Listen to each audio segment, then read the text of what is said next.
श्री शिवाय नमस्तुभ्यम। गुरुजी पंडित जी प्रदीप मिश्रा जी द्वारा 40 गांव महाराष्ट्र में श्री राम शिव महापुराण कथा बांटी जा रही है।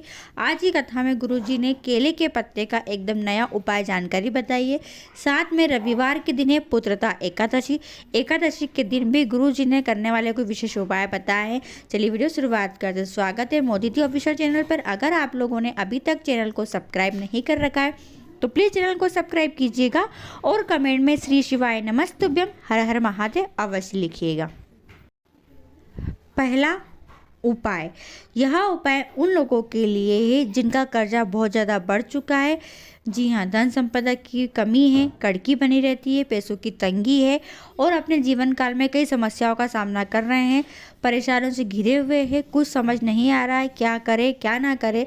तो धन संपदा वृद्धि के लिए, कर्जे से मुक्ति प्राप्त करने के लिए गुरुजी पंडित जी द्वारा बताया गया विशेष उपाय इस बार आपको करना है रविवार के दिन, क्योंकि रविवार की है पुत्रता एकादशी और एकादशी के दिन ही इस उपाय को किया जाता है। क्या करेंगे, आपने कई बार सुन भी रखा होगा इस उपाय को और किया भी होगा, पर जिन लोगों ने नहीं कर पाए हैं, जिन लोगों ने सुना है अच्छे समझ में नहीं आया है, तो आप समझ लीजिए कैसे करना है। देखिए, 1 लोटा जल लेंगे, ठीक है। तांबे के कलश में 1 लोटा जल लेंगे और उस जल के अंदर ही आपको 1 बूंद या 2 बूंद गंगा जल डाल देना है, ठीक है। गंगा जल डाल के फिर आपको लेना है 7 बेलपत्री। कितनी बेलपत्री? 7। और 7 बेलपत्री को आपको कलश के अंदर ही डालना है। जी हाँ, आप ध्यान रखो, जब आप बेलपत्री कलश के अंदर डालोगे तो जो पत्तियाँ होगी बेलपत्री की वो अंदर डूबी रहेगी जल में और डंडी का भाग ऊपर की ओर होगा, ठीक है। इस तैयार कलश को लेकर आप शिवालय जाओ। शिवालय पहुंचकर सबसे पहले आपको क्या करना है, नंदीश्वर का जो पांव उठा हुआ रहता है, जी हाँ, नंदी जी का जो चरण उठा हुआ रहता है, उस उठे हुए चरण पर आपको सबसे पहले पूरा की पूरा जल समर्पित कर देना है। जी हाँ, पहले नंदी जी का जो चरण उठा हुआ है ना, वहाँ पर पूरा जल समर्पित कर देना है। और जो शेष बेलपत्री बची है, 7 बेलपत्रियों को आपको एक एक करके, जी हाँ, एक एक करके शिवलिंग के ऊपर समर्पित करते जाना है। चिकना भाग कहाँ रखेंगे? चिकना भाग रखेंगे नीचे। ये विशेष उपाय है धन संपदा वृद्धि करने के लिए, कर्जे से मुक्ति प्राप्त करने के लिए। कोई पैसा लेके भाग गया है या किसी को आपने पैसा दिया था, मदद करी थी किसी की, पर आपका पैसा वापस लौटाया नहीं है उन लोगों ने, तो एक बार इस उपाय को आप करके अवश्य देखिएगा। दूसरा उपाय, इस उपाय में आपको चावल के दाने का उपयोग करना है। पहले आप समझ लीजिए कि चावल का दाना, आप सोचेंगे एकादशी का दिन है, 11 का दिन है, चावल तो खाया नहीं जाता है, तो चावल क्या हम चावल से कुछ उपाय कर सकते हैं क्या? तो कर सकते हैं, क्योंकि भगवान को चावल चढ़ाया जा सकता है पर स्वयं चावल का पान नहीं कर सकते हैं, स्वयं नहीं खा सकते हैं, पर उपाय तो आप कर सकते हो और समर्पित भी कर सकते हो। तो क्या करेंगे, 1 अक्षत यानी 1 चावल का दाना। देखिए, आपकी कोई भी मनोकामना हो जो काफ़ी समय से पूरी नहीं हो रही है और आप प्रयास कर चुके हो कि मैं कई उपाय कर चुके हो कि मेरी ये मनोकामना पूरी हो जाए, यह कार्य मेरा पूरा हो जाए, कोई भी मनोरथ हो, कोई मनोकामना हो आपकी, आप थक से गए हो, हार से गए हो, तो आप क्या करना, 1 चावल का दाना लेकर शिवालय पहुंचना और उस चावल के दाने को सबसे पहले आपको माँ अशोक सुंदरी के स्थान पर समर्पित करना है, ठीक है। समर्पित कर कर अपनी मनोकामना बोलकर फिर उस चावल के दाने को उठा लेना, ठीक है। और उठाकर फिर उस चावल के दाने को आपको शिवलिंग के ऊपर समर्पित करना है।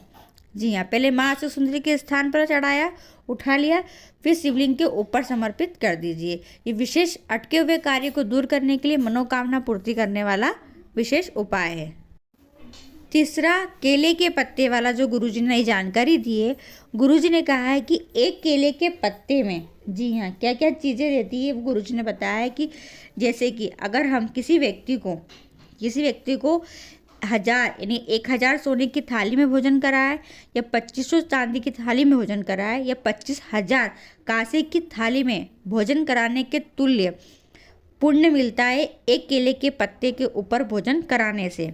साथ में गुरुजी ने कहा है कि जो केले का पत्ता होता है वह सभी देवी देवता की पूजा में लगता है, उपयोगी रहता है। साथ में केले का फल ऐसा होता है जो हर देवी देवता को चढ़ता है, तो केले के पत्ते का बहुत ही विशेष महत्व होता है। ये गुरुजी ने बताया कि हम किसी को यानी भोजन कराते हैं या खाना खिलाते हैं, तो अगर हम केले के पत्ते के ऊपर रखकर खिला देते हैं तो हमें इतना बड़ा पुण्य उसके तुल्य मिलता है।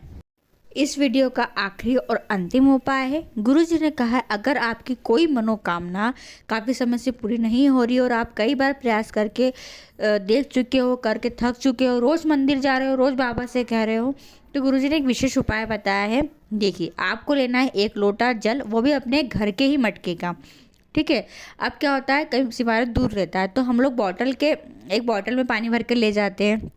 तो अगर आप बॉटल में पानी भर के ले जा रहे हो तो आप ध्यान रखें कि मंदिर से बाहर खड़े होकर ही, जी हाँ, आपको मंदिर से बाहर खड़े होकर ही, शिवालय के बाहर खड़े होकर ही पहले लोटे को, कलश को भर लेना है। ऐसा नहीं है कि आप बॉटल लेकर अंदर प्रवेश कर गए, मंदिर के अंदर बैठ गए, फिर आप लोटा भर रहे हैं। तो आप क्या करें, शिवालय के बाहर खड़े होकर ही बॉटल से पहले कलश को भर ले, फिर कलश को हाथ में पकड़कर शिवालय के अंदर प्रवेश करें।